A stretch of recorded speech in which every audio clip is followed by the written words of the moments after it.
C'est donc un conseil des ministres presque normal qui s'est tenu ce matin à l'Élysée, les habituelles communications sur un nouveau statut général de la fonction publique et sur l'abaissement de l'âge de la retraite à 60 ans, de mesures importantes.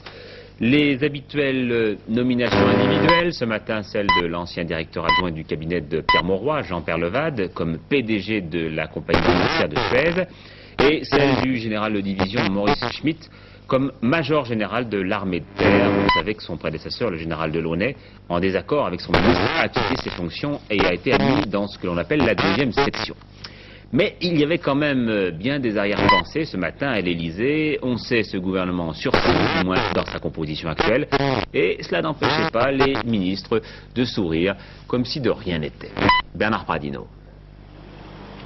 Sourire discret en tout début de matinée pour certains des ministres sous le regard impartial des caméras et appareils de photo.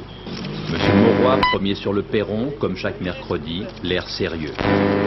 Derrière le Premier ministre, au rythme du carrousel des voitures officielles, 33 autres ministres escaladeront les marches, un bonjour discret, un geste de la main, et pour certains une indifférence marquée, mais sans doute préoccupée.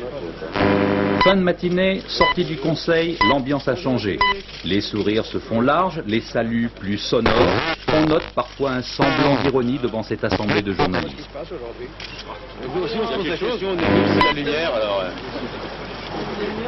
Pour M. Defer, très entouré, il s'agit aujourd'hui d'un conseil comme les autres. M. Chevènement, de son côté, expliquera que les ministres, eh oui, n'ont pas de garantie de l'emploi.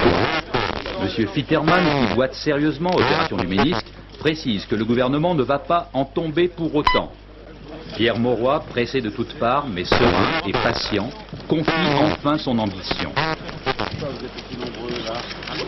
On travaille avec un seul désir, une seule idée, une seule ambition, servir mon pays, le chef de l'État, le président de la République François Mitterrand.